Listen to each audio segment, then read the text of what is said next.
November 7th, 2019. From El Cajon, California, this is episode 194 of You Can Bet On That. Hi, everybody. Welcome to You Can Bet On That, a podcast for the recreational gambler. My name is Mark Duvall, and sitting across from me is Dr. Mike. Hello. So on the last episode... Wait a minute, Mark. Yes. Before you get into this show, I got some good news for you. Oh, okay. What's that? I wanted to break it here so everyone could hear. Okay. Well, as soon as I heard that the LA Chargers are moving to London, Right. I jumped on that really quick. Okay. And I called up and found out what it would take for us to get a personal license, 2 seats. Oh, in London. In London. To so see we'll the be London season Chargers. ticket holders in London, yeah. Oh, all right. For you have to make a down payment, which Okay. I already took care of. Okay. All they wanted was 1 bucket of bull. Okay. Now, I didn't have enough bull. So Really? That kind of surprises me, to be honest surprising. with you. No, I sent him half a bucket of bull, half a bucket of horse.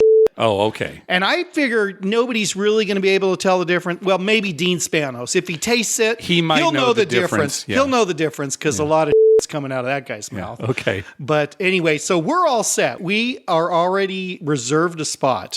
Thank you, for Mike. London. Everybody knows that I kind of ride on your coattails. Here's another example, right? Season tickets for the London Chargers. Well, thank you very much. Yeah, I figured you'd be okay. It's not L.A. Oh, yeah, So, I'm fine with that. Oh, yeah, London, I mean, go we'll for just it. fly over. It's only 8 times. Yeah, it's right. And all the rest of them are going to be, away games in the States. So we could Right. go to every single game, actually. Well- It'd take less time to get to an away game. We'll donate our preseason tickets to some orphanage. in Sure, London. that's fine. Yeah, Yeah. kind of punishing the orphanage, but whatever. Well, they got to learn. Yeah, they got to they learn gotta what learn. life is like. Exactly. Yeah. All right. Well, thanks for breaking in with that important news, Yeah. Dr. Mike. Yeah.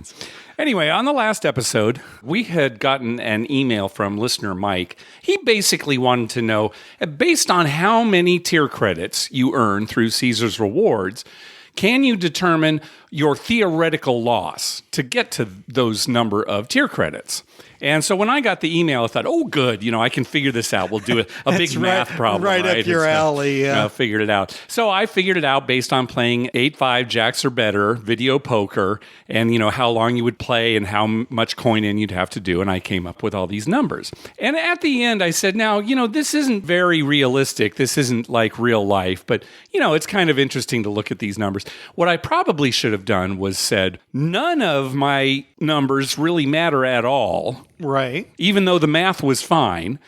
Or maybe I shouldn't even have used that as an example and answered, because we got a lot of feedback from people saying, hey, what about the daily tier bonuses you can earn, Right. Every day? And hey, 8-5 jacks or better, there are better pay tables where you can still earn just as much. And, what about all these bonuses that Harrah's puts out? And Turns out there's a bunch of what ifs. so anyway, I think I just got caught up in a math problem. I'm going to figure it out and tell everybody. Because, it is not realistic. In fact, one of the things I said was if you're 7 stars, you will have lost about $40,000, to get to that point. Well, I'm 7 stars. I haven't lost $40,000 to get to that point. No. Not even close. But you've gambled 40,000. Well, sure, I've gambled 40,000. Yeah. But if you look at my ledger, no, it's nowhere near that. So anyway, I want to apologize for... it's not false information. Like I said, the math was right. It's just that you earn tier credits a lot more ways than just playing. Right. So. You can just say that you were assuming that if you only earn tier credits by playing. Yeah, that's true. If that was the only way to do that's it. the only way to do it, that's what it would be. Yeah. Because really, you can't figure it out. Because they have, during the year, all these specials. Yeah. It's not just the normal specials. stuff. And how much time are you spending each day? Right. How much are you earning in those tier credits? Because if you spend a whole day playing, for 12 hours, 14 hours, right. where you're probably going to get one of the higher tier credits bonuses, right? Right. So, yeah. And there's no way to figure that out. But not exactly. But, so anyway. Could we just go with it's a bucket full of Yeah, that's fine. I think, what did you say last time? It was like a well drink. Yeah. It was like a liver full of well drinks. Yeah. Is that what you said last time? Something like that, Something yeah. like that, that's right. Well, we had something kind of special happen since the last episode. Michael Mavestro, a.k.a. DJ Cassaggio, who previously hosted the Vegas Bright and Vegas Oons podcasts, has recently been animating segments of Vegas-themed podcasts and posting them under Vegas Podtoons on YouTube. Previously, he's done animations from Vital Vegas, 360 Vegas, Jeff Does Vegas. Well, Michael just recently made one of us. And it's when you and I were talking about the Mike Postle poker scandal here recently.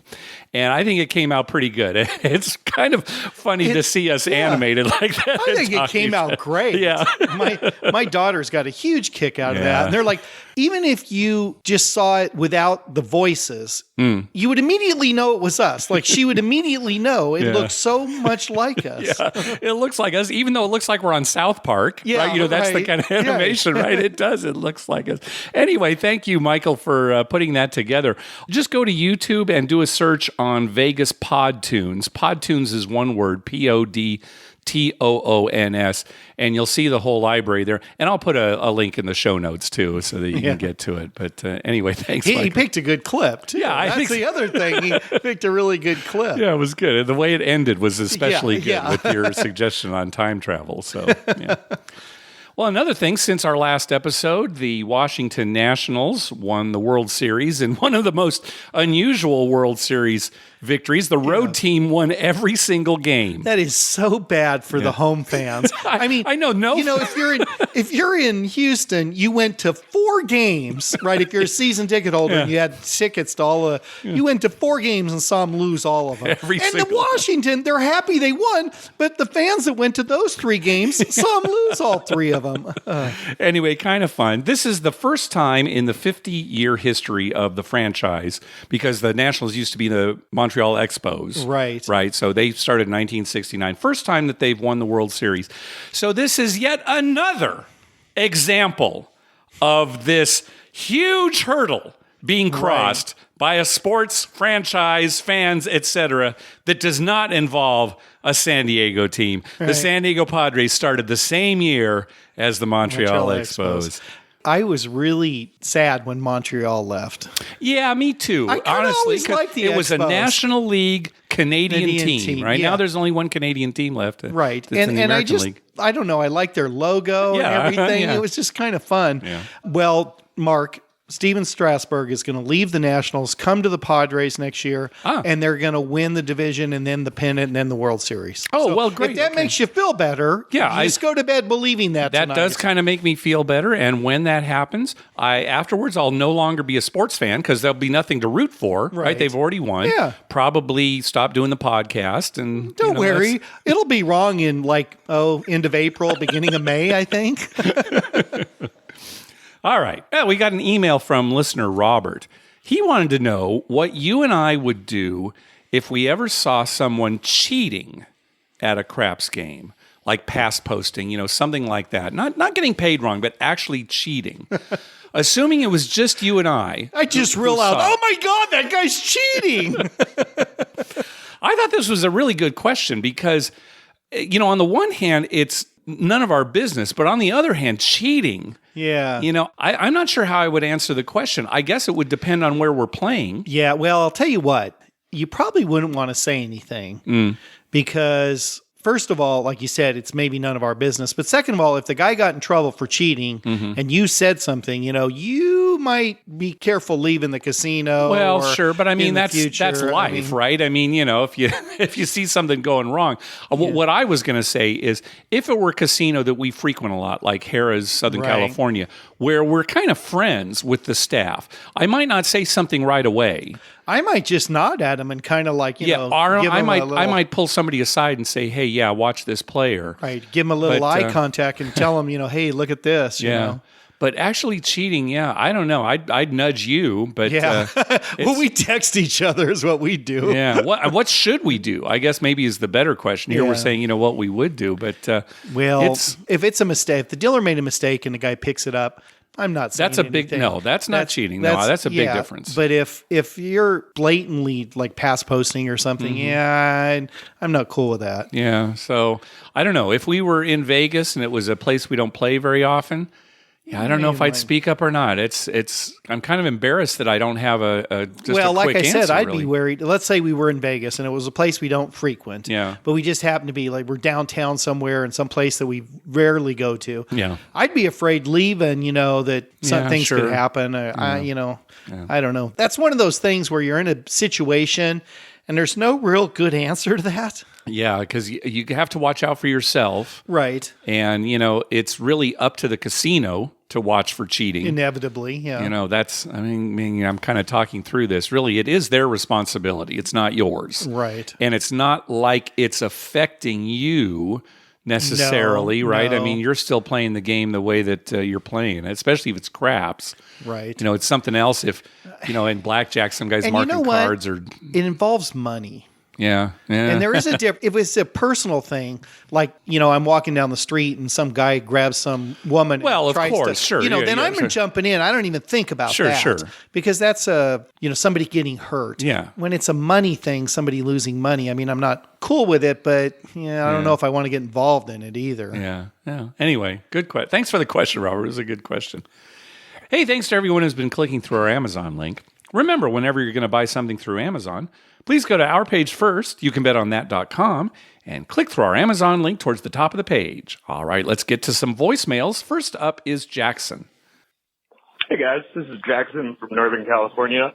I'd hoped to call with a trip report from Chuck Chancy Casino down in Central California. Unfortunately, the concert I was going to got canceled. So I ended up at Golden Gate Field horse racing track yesterday because the degenerate gambler in me just had to go find some action. Great day, beautiful day for it.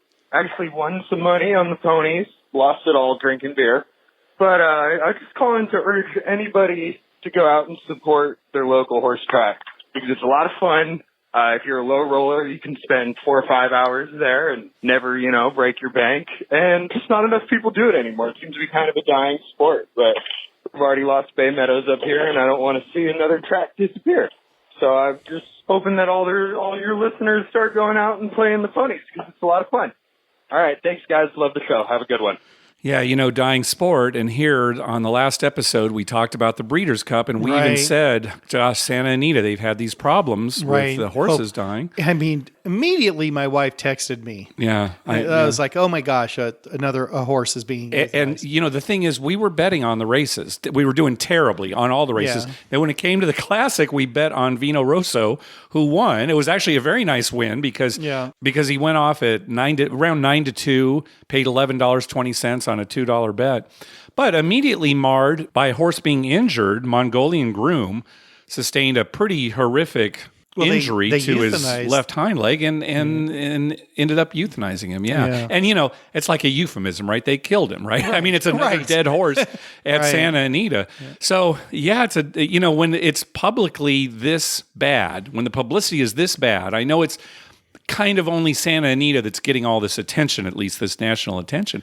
But that's one of the reasons the sport is dying, right? Right. And so I've never really made a big stand on horse racing, but I think I've said, if it eventually goes away, I'm not going to be too sad. But it's one of those things where there's a lot involved. There's talking about money, right? It's people's lives, at least right now. You know. I don't want to bring this up. It sounds crass, but we're ahead for horse racing. Oh, big time. Big time. We're big time ahead for horse racing. One of the few things we can say is that we're ahead on horse racing. Yeah, that's on true. all of our little gambling things, for whatever reason, we do great at horse racing. It's true. And it's not like we follow the sport that closely. We just get lucky. Sometimes we're just making weird guesses and we hit horses. Well, like this example, right? We did terrible for most of the Breeders' Cup. Right. And then I put a ton of money on the Classic. Right. And we made all our money back plus more. So. Right. Yeah. I don't know. I hope it doesn't go away. It's funding. No, yeah. So there you go. Two sides to the story. Yeah. You get both sides on. You can bet on that. Getting back to his call, though, I was laughing to myself when he said he wasted away drinking beer. Uh-huh. Now, I don't know. If you're drinking beer, I don't know if that's wasting away your money. Well, okay. I guess that would also be open to two different interpretations. Yeah, you got some enjoyment out of it. Yeah, that's true. Well, let's hope. Until the next day when the beer cleared his system. Yeah, sure, right. And he had a pounding headache, sure. Yeah, right. Yeah. All right, next call. Hi, guys. This is Nick in Kalamazoo. Just want to give you a quick report of Caesars Casino Windsor. I've been there before, but hadn't played craps there in quite some time. They usually have $10 tables. They have a crapless and 2 normal tables. We got there on Monday afternoon, bought in for $140, and didn't go very well for a little while. But another guy showed up, had another buy-in, and he hits 5 points. Only 3 of them counted to the fire bet. It was the first time I've really ever had a chance to press my bets, and actually had a good time doing it. I normally play at a $5 table, super conservative, but it was a lot of fun. I've never had a chance to buy a number. I had a chance to buy a 4 and a 10. I had my 6 and 8 up to almost $30. It was just really exciting. I've never got that purple chip before, so that was truly exciting. Tuesday was a lot of the same. Hit a back-to-back hard 6. Got a couple of those for the dealers, so it was nice to be able to tip a little bit for them. And again, cashed out after putting in 140, getting, 500 back again. So that was pretty exciting. I usually am the type of guy who buys in for 100. It either makes 100 or lose 100, and not much more than that. So that was pretty fun. My wife did okay at slots, but we also decided to play some high card flush, and I got very lucky on our last hand. I hit a 6-card flush with a 4-card straight flush, made about $800. And left there after 2 days, only down about $200. So not too bad. The buffet is great. The dealers are great. There's no smoking. Really nice hotel right on the river. You can see right across into Detroit. So a lot of fun. And we hope to get to see you guys when we come out to Las Vegas in February, if you happen to be there. If not, I look forward to listening to the show. Thanks a lot and have a great day, guys. Bye. I love this story because here's Nick, obviously a red chip player playing at $5 tables. And so he's probably placing the 6 and 8 for $6 each. Right. Having such a good roll that he's able to press it up to $30, buying the 4 and 10 for the first time. Right. That's exciting. It's very exciting. It really is, yeah. And I have a feeling we're going to need to get up to Caesars Windsor one of these days too. I have a feeling that's going to be a destination. Yeah, eventually. we should actually. I'd like to see that part of the country. Sure, and there are other casinos in the Detroit area too, so there'd be a good reason to go there. Yeah, I've never been to Detroit in Michigan, and right on the border there. I've been through the border in other parts of Canada, but not there. Yeah, I went for work when I was working on software that went into cars, but never for vacation or anything like that. That'd be kind of cool to see. Yeah. Especially if we went like in the fall. Yeah, right? Yeah. Bundle up. We're, us Southern California. Yeah, well, not super cold yet, but cold. So we, a little different for us. Yeah. Yeah. One of these days. Are you listening, Vito? That's what we always do, right? Just at the end. Well, Vito's going to schedule it for us. All right. Next up is Eric. Hi, Mark and Dr. Mike. This is Eric from Indianapolis. First of all, it was great to meet the two of you at the summit. My wife, Lori, and I got to make it to the craps meetup kind of at the very end. You guys were super nice, and so apologies for both of us immediately stepping out on our roll. I'm happy to report the craps did go better the rest of the trip. Just didn't go well that time. I actually am calling in with a question, though. While we were at the summit, I participated in the slot tournament that they had. And I had never done a slot tournament before, and I actually ended up winning this one. I'll probably never do another one again. I'm going to retire as champion. Good. But my question is, the first place prize was $682, and when they paid me, I actually had to fill out a W-2G. Now, I don't play a lot of slots. I've never hit a hand pay before, but it was always my understanding that the cutoff for that was $1,200. Anything over $1,200, you had to fill out a W-2G for. Not sure why I had to do it this time, just for $682. I don't know if it's because it was a tournament. I understand that you are not lawyers, but I figured I would pose the question to you first anyway. Again, great to meet you two and love the show. Bye. Well, first of all, congratulations on winning the slot tournament. Nice. That's great. Way to go. So, Eric, are you sure it was a W-2G? It probably was a 1099 miscellaneous because this wasn't a gambling bet that you won. Right. It was a tournament, or they kind of consider it like a sweepstakes. Right. Right. And so in that case, they will issue you a 1099-miscellaneous. So I have a feeling that's what you filled out. If it was a W-2G, I think they did something wrong. But I believe the minimum for a 1099 miscellaneous is $600. Okay. So your payout was just above that. Again, that's like if you won a drawing at a casino.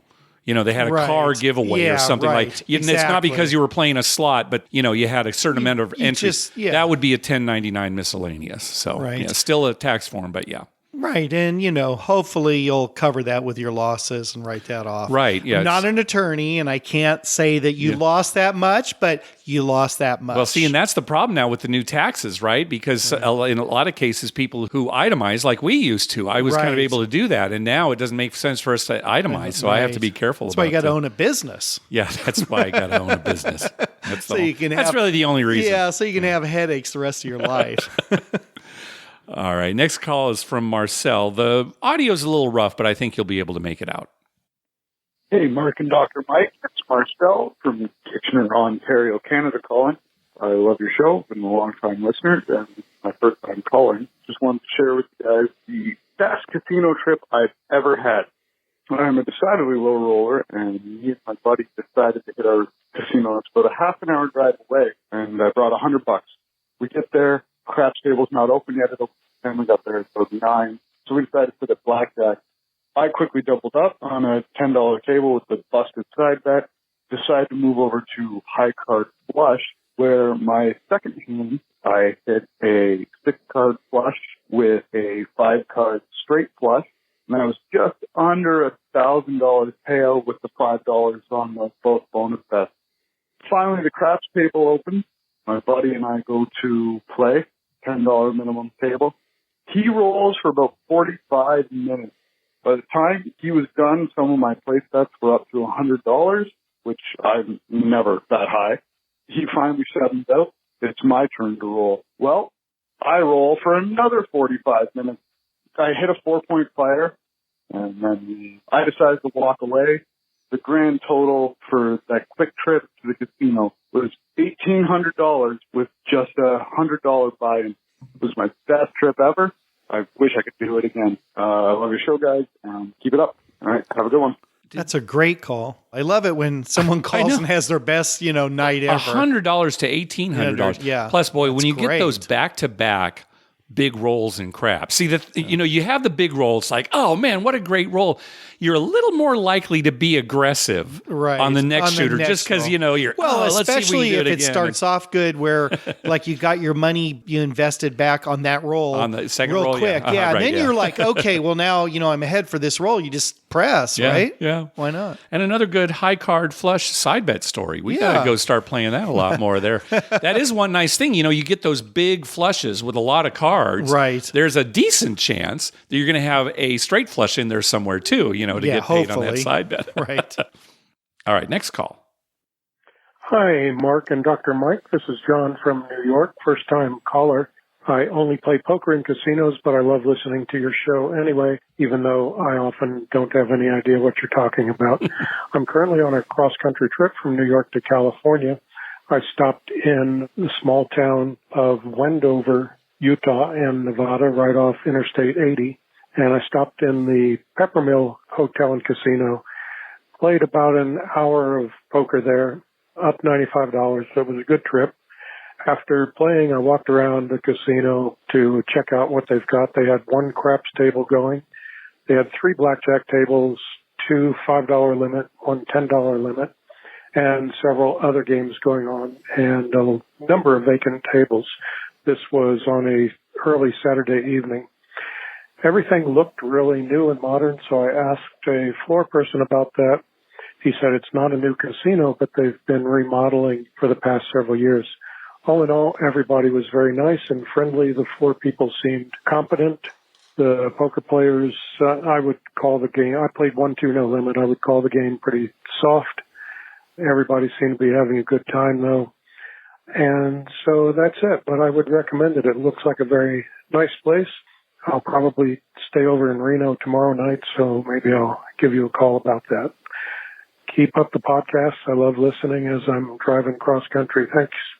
Yeah, another good story about Wendover. Yeah. And, it's a great location if you live in Salt Lake City. Right. I don't think we've ever had a bad story about Wendover. I know. Everybody talks about how much they like it. Yeah. I imagine poker rooms across the country have a lot of regulars. Sure. But it just occurred to me that maybe Wendover has more regular poker players than other places. I don't know. Maybe because it doesn't get quite as many tourists. Right. It's not a destination for a tourist, right? It's more for a local guy. Yeah. Right? So, maybe it's just a bunch of guys and gals who just sit there all day long, Right. Know each other. They know each other. It's just kind of a kickback. Sounds like they were having a good time. So, yeah. Yeah. And probably money evens itself out, right? Right. Over time. Minus the rake that the casino takes. Rake, yeah. So everybody's a loser is what you're saying, basically. Eventually. Yeah, right. All right. Let's hear from Joseph. Hey, this is Joseph from Dallas. Quick non-story. Here in Dallas, go up to Oklahoma, play some video poker. And I know the last couple episodes you had a segment on hands dealt to a royal. Well, I was playing double-double. I got dealt an ace of spades. I held it, and I got everything, the jack, the king, the 10. And I did get the queen, but it was a heart. So there's the non-story. But I did think of you guys when it came up, and I thought that would have been great to call in on 4 to a royal. Anyway, I went and played some craps, and I won $2 at the end of the night, so it was a good night, right? Anyway, great stuff. I'm working my way through all the episodes, so I enjoy it. You guys have a good day. Appreciate it. Bye. So, yeah, Joseph, that would have been a great call if you'd drawn 4 to the royal. As it turns out, it was just a call. Yeah, right. Well, at least you made your straight. We're happy for you there. Right. Yeah, well, if you can't get the royal, you get the straight. Yeah, That's fine. At least it's something. All right, next call. Hi, Dr. Mike and Mark. I'm calling to give you a suggestion for the next Gamblepalooza. I believe it should be in Italy. It's the only way my husband's ever going to take me to Italy. I think it would be a lot of fun. You guys put on a great show. I really enjoy it. Make me laugh all the time. Good job. Oh, and by the way, I'm Dr. Mike's wife. Have a good day. Bye. That's interesting. Only way she's ever going to get to Italy. Do you hear that, Vito? It's all Vito's on Vito's Italian, shoulder. so Yeah, he's going to go back to Italy. Yeah. So right, there's got to be a casino there that we can go to. Everything okay at home, Dr. Mike? Yeah, my wife just really wants to go to Italy. Go to Italy? Yeah. Okay. Yeah. Well, do they have casinos there? Well, see, that's the thing. I don't know. I'm sure they do. I'm sure we can I seem to remember an old episode of Taxi where they were going to go to the casino. Maybe that was Greece. I don't know. Anyway. We'll have to look into that. Okay. Maybe we can combine a tour of Italy with a casino tour as well. Okay, yeah. I'll come over for like 2 days. Yeah, okay. And you break away from the family. We'll just go casino hopping.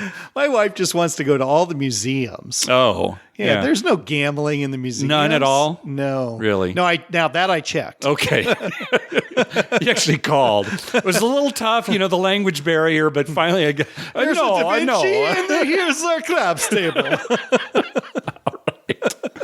All right. You're getting there, Len. You're getting there sooner than you think. All right. Next up is our friend Melanie.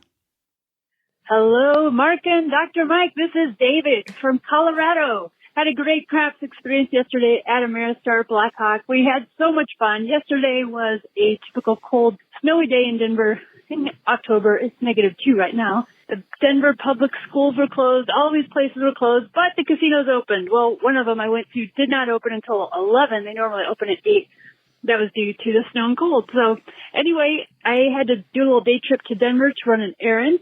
Stopped in at Blackhawk on my way back.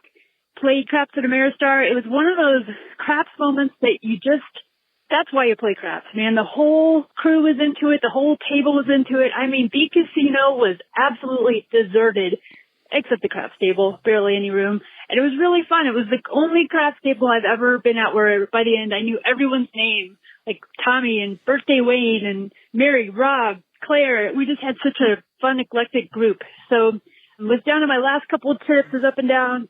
I bought in for $200, and the girl next to me went on a monster roll. She was really funny, like would whisper all these encouraging words to the dice. Anyway, she went on a monster roll, got back up to 160. I had to cash out, come home. But, man, it was really fun. So I know the action itself can be limited in Colorado with the $100 limits on the bets, but really fun crew. And everyone was toking them a ton, and they were super happy and into it. I remember the crew, Tim, Matt, Magdalena. So highly recommend it if you happen to be in the neighborhood. It's not close to Denver. It's 40 miles out. So since that one casino didn't open for 3 hours due to the weather, I was wondering if the fires out near you, I think they're north of you, have affected casinos. Are any of them closed? Do the power outages make them close? I'm just kind of curious about that. Anyway, let me know if weather patterns in your area also affected your play. Love the show, guys. You're highly entertaining. And Dr. Mike, let us know if you're going to be in Vegas the first weekend in December. I would love to meet up, roll some dice with you. Love the show, guys. Keep it up. Dr. Mike, you going to Vegas here soon? First weekend in December. Really? Yes. Okay. I will be there. Great David. gift wrap-up? Yeah, for the great gift wrap-up. Okay, good. Yeah. So that first weekend, very good. First weekend, my wife and children will be with me. Okay. And we'll be staying at Caesar's Palace and going, to Bally's. And Bally's is where the actual gift wrap-up is, right? Yeah. Right. Mm-hmm. But Okay. we'll be in that area. Okay. So I will text Mark where I'm at. Yeah, Mark will because I tweet will out. not be going, so I will tweet on Mike's back. Oh, and then February, too, we had an earlier call. Any plans right now for a February trip to Vegas? No, Not yet. Yeah. not too early. Yeah, okay. But February is a good month to go. Yeah, I know. Right around the beginning of the first week of the month is good. Oh, it is good? Really? Yeah, Some big event coming up? Vegas or Italy, one of the two. So, yes, the fires did affect casinos close to us. Yes. Even though the fires have not really been close to us. But Harrah's, Southern California, last week, they had to close due to mandatory power outages. I think they were closed down for a good 24 hours. At least. right? I think so. Yeah. I think it started early Wednesday, and then they finally reopened on Thursday. Sometime on Thursday, yeah. Mm-hmm. Yeah. That actually worked in our favor. Right, because I had actually planned on going up to get my free play on that Right. Wednesday. And I found out that luckily that it had closed. So then later when we went on Friday, we said, hey, you were closed on Wednesday. Can we get our Wednesday free play that we missed out on? Right. And they said, oh, yeah, absolutely. So we got and they that, gave yeah. us our free play. That was nice. They didn't advertise that, but I think if anyone asked, they would just give Sure, it to yeah, you. it's good. It's good policy for sure, right. yeah. And you can imagine the headache, of the people that are staying there. Harrah's had to make other arrangements for everybody and transportation. That's a It's just nightmare. really, yeah. And, but they have done it before. I think you remember from an earlier episode, this has happened before. So right. I think the maybe last they were time there more was actually prepared a for it. fire nearby. This That could time have there been- was yeah. no fire. They just had to close because they cut the power off. Yes, right. Yeah. Yes, exactly. Well, we met listener Bill when we were in Vegas last time. He's got an Atlantic City report. Hi, Mark and Dr. Mike. It's Bill calling in mid-trip from Atlantic City. I have 2 stories to share from the craps tables. I was at Harrah's, and there was this new player on the table. The dealers were trying to explain the game to him, and he was trying to make all the good bets that Mark would have been proud of. The past line, odds, 6 and 8, and we weren't getting anywhere because the dice were ice cold. There was him, me, one person next to me, and a couple straight out on the table, the 5 of us. And the person next to me had had enough and starts betting the don'ts. During this time, the table starts improving. The new player, however, had ran out of his $300 that he bought in with, and he must have channeled Dr. Mike because he put his last $10 on the 12, and the lady at the end was shooting. She hit to midnight, and the new player made back everything he had lost previously on just one roll of the dice. The shooter's companion, unfortunately, at this point, starts immediately yelling, "Hey, give the shooter a tip. Hey, tip your shooter." The side dealer remarks, "Hey, you shouldn't be saying that, man." And a big argument ensues. The pit boss just stood there mute, watching. I colored up and left. I couldn't get out of there fast enough. Later at Bally's, I was playing craps, and this jackwipe comes to the table. He starts immediately by pass posting a $120 don't pass bet. Another big argument ensues, but this time, the pit boss immediately steps in and diplomatically explained why it wasn't a bet because the point was already established. The pit boss diffused the situation, and throughout the rest of my time on the table, he constantly kept his eyes on the player, booking his bets, telling the dealers what to do. The player was obviously on something because he was acting erratic and just throwing money into the table. But the pit boss stayed calm, collected. He told his dealers where to put his bets, and he remarked, "The trick is don't let him think. If he thinks, we're in big trouble." But throughout, he kept the game moving. Everybody was happy, perfect customer service. And later we went on to hit a 5-point fire bet. Just goes to show how important a good pit boss is to a craps table and how essential they are, when it seems that every single casino out there is trying to cut back to save a couple bucks. That's all I got for now. Love meeting you guys at the summit. Keep up the great work. And if the trip goes well, I'll call in with an after-action report. Thanks. Yeah, nice to meet you too, Bill. Yes. We played with him quite a bit. Yeah, we played with quite a bit. We had some good rolls with him too. Yeah. I do not like people who hustle for tips. Yeah. An employee, even a player, hey, how about a tip? And this was a case where the player had only made his money back. It wasn't like he was a winner. Right. And I think that the dealer should have not said anything too, to a player. Say, hey, you shouldn't, say that. I don't know. If I were a pit boss in that situation, and apparently the pit boss didn't do anything, I might have had that dealer go on break for a little bit, or who knows. But, tipping is great and tipping is important, but when it gets to the point where you're saying, hey, how come you didn't tip? Right. That's kind of uncalled for. But Bill brought up a great point. Pit boss is so important. Yeah, pit boss, and I think a boxman, we've talked about that for the table, but pit boss for sure. Yeah, pit boss paying attention. Yep. And a boxman is great. I really love that. I love at Harrah's, Southern California. I don't know if you've noticed recently, Mark, where a lot of times they have a dedicated person, sure, box of course person I've noticed, to watch that. And it's so much nicer. Yeah, it really is. Yep. All right, let's hear from our buddy Todd. Hey, Mark and Dr. Mike, it's Todd from Minnesota. I was at the Treasure Island Casino last weekend in Red Wing, Minnesota, and ran into a rude pit boss. I bought in for $100 at a $5 blackjack table and gave them my card, which they entered in, and the first pit boss was friendly, told me good luck. It was a short session, maybe 30 minutes or so, and I was up about $20. I slid a stack of 20 red chips to the dealer and said color up when the shoe was done, and was given a black chip. Nothing unusual so far. I wandered around the casino a bit, played some $5 3-card poker, which I hadn't played in probably 15 years. It wasn't as much fun as I remembered, although I did beat a dealer's Ace 8-2 with my own Ace 8-4. So I cashed out there too, just only up $5, colored up again for 1 black chip. Wandering around some more, I decided to go back to the blackjack table I was at before, since there were some friendly players and dealers in that pit. Got the same chair I had been in about an hour prior and put my black chip and card back onto the table and asked for change only. The dealer announced check change 100 with a card, and a different pit boss walked over. He entered my card into the computer and said, Todd, next time don't walk with red chips, color up. I said, I did color up. Well, computer shows you walked with a stack of reds. One of the other players who was there earlier with me even backed me up and said, no, that was someone else, he colored up. I said, where do you think I got the black chip from? He just replied again, the computer shows you walked with reds. So under my breath, in the most Minnesota-esque passive-aggressive voice, I uttered a clueless, whatever. Are casinos thinking? Yeah, I mean, here's an example where a pit boss, all he had to say was, oh, you did? Oh, well, there's a mistake in the machine. Right. Just kind of blow it off. Press the point. Sorry about that. Yeah, I don't know why it's entered here.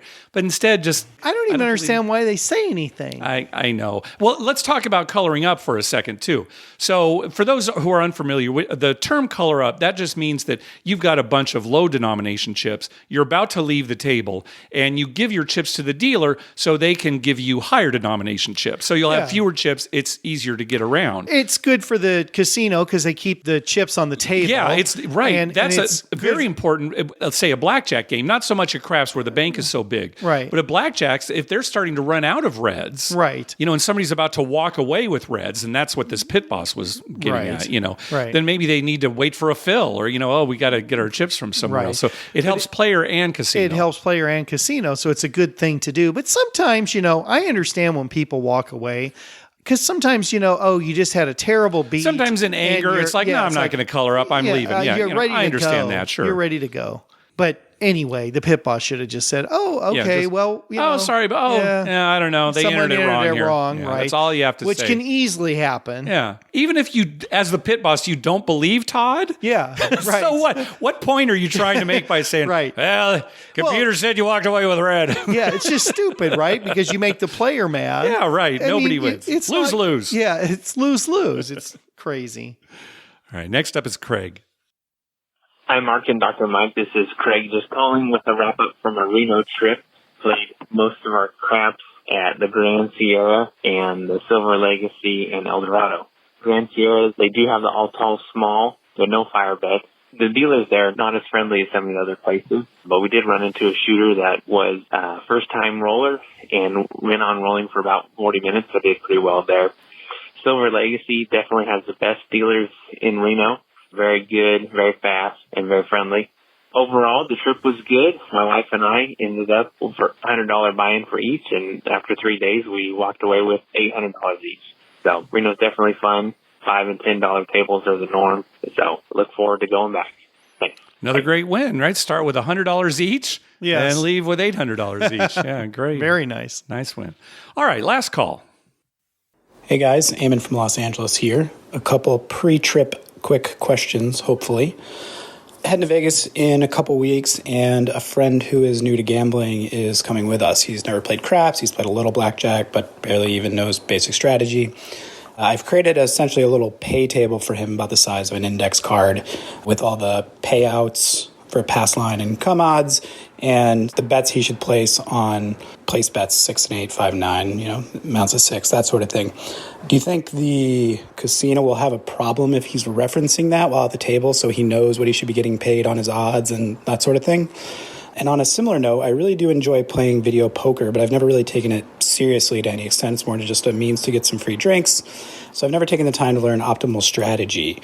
Do you think the casino will have a problem if I'm using an app where you can plug in your pay table and then your hand and it tells you essentially what the optimal strategy is? I use my phone quite a bit when playing video poker, but I'm not sure if they frown on that sort of thing.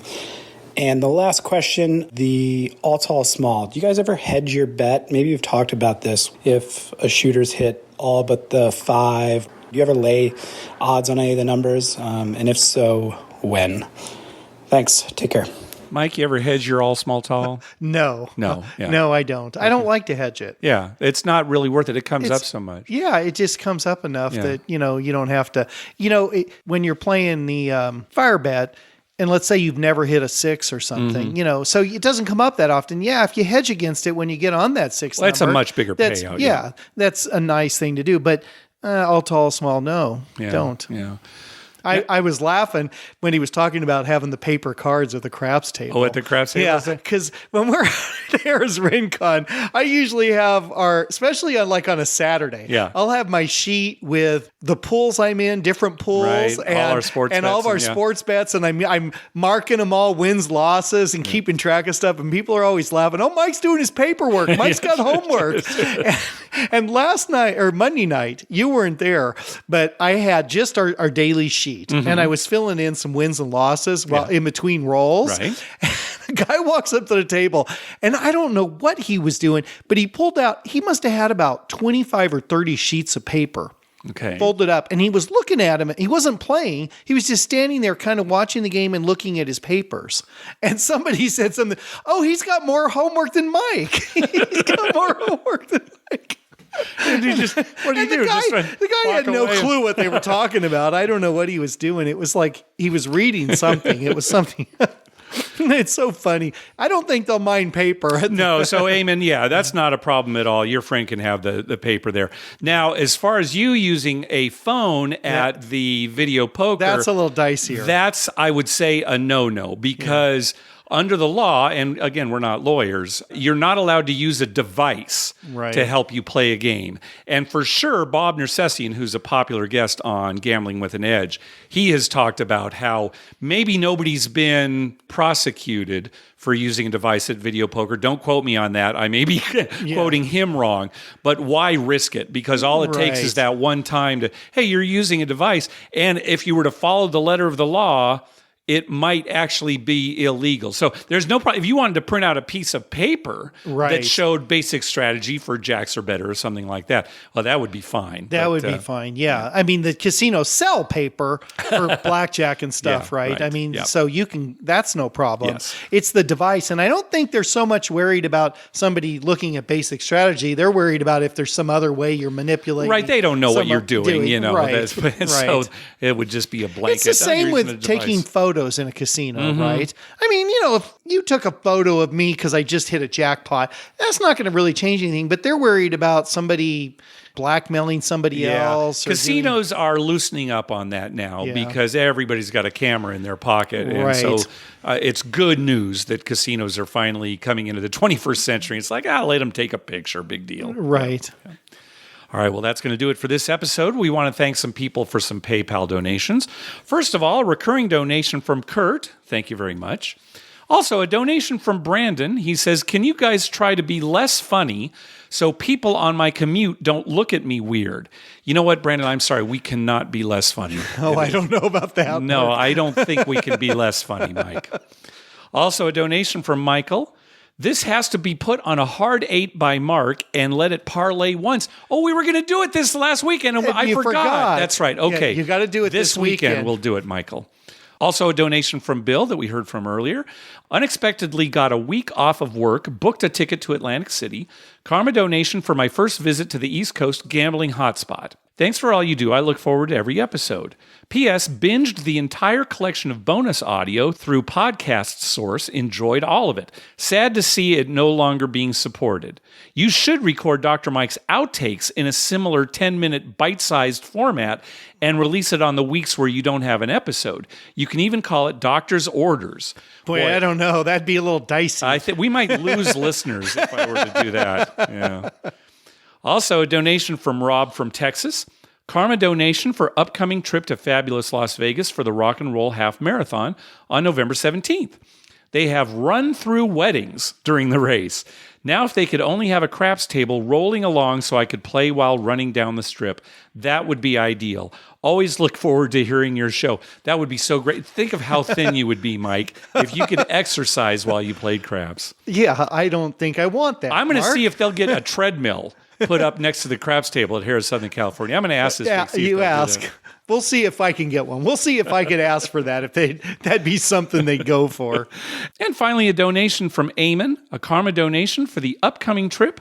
And thank you for answering my voice rambling. So Eamon may know my brother. Yeah, too. We were talking about that. Yeah, they work. And I keep forgetting. I asked my brother, and then I keep forgetting to follow up on that. Yeah. So I'm going to see him this weekend and see if they know each other. You know, speaking of your brother too, I was talking to him. You were too, I think. But yes. He was showing some pictures from Harrah's Cherokee that he absolutely loves. He showed us, the new Roll to Win craps table. He was talking about how vibrant it is and, know, the graphics and everything. But boy, he sure loves that casino, the location and everything. He loves that casino. Well, it's a pretty part of the country too. I think him and his friend Cheryl spent the days doing stuff in the area. Right. And then, headed back, had dinner, and then stayed up all night gambling. Yeah. So that's their kind of thing. We got to go there. There's so many places we got to go. Well, thanks everybody for those donations. Hey, be sure to check out our TV listings showing all the gambling-related shows coming up within the next 2 weeks. We update those listings every Wednesday using a customized program that searches through all the raw American TV data. Just go to youcanbetonThat.com/TV-listings. We'd love to hear from you. Call our voicemail hotline at 951-292-4377. That's 9512-WAGERS. 9512-WAGERS. Or you can email us at youcanbetonThat@gmail.com. You can also follow us on Twitter at youcanbetonThat and on Facebook at facebook.com/youcanbetonThat. Finally, please go to your favorite podcast app and write a review on us. We love getting your feedback. Take us home, Dr. Mike. Well, Mark, this is the perfect time of the year for a sports fan and a gambler. There's NCAA basketball started yesterday. Just started, yep. And we love that. We got NCAA football in full gear. Yep. NFL is halfway through the season. Amazing. Like last week, right? We still got half a season to go. Yeah. Hockey's on. Basketball's on. Yep. I mean, this is a great time of year. A lot of stuff going on. Yeah. It's and we're having fun with it. Yeah, we're having a lot of fun. And until yesterday, we were doing really good for the last couple of weeks. Ooh, yesterday was rough. It was my fault. Oh my gosh. It was easily our worst sports day ever. It just but today's going much better. Much better, yes.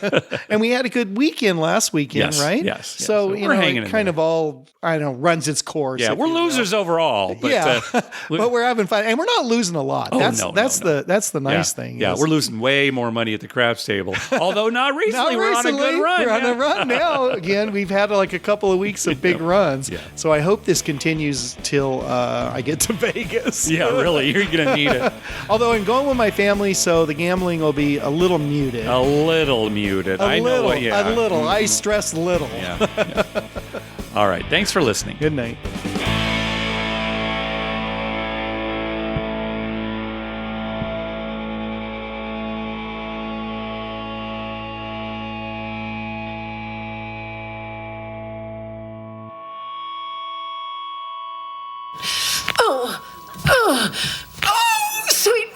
love you, Dr. Mike.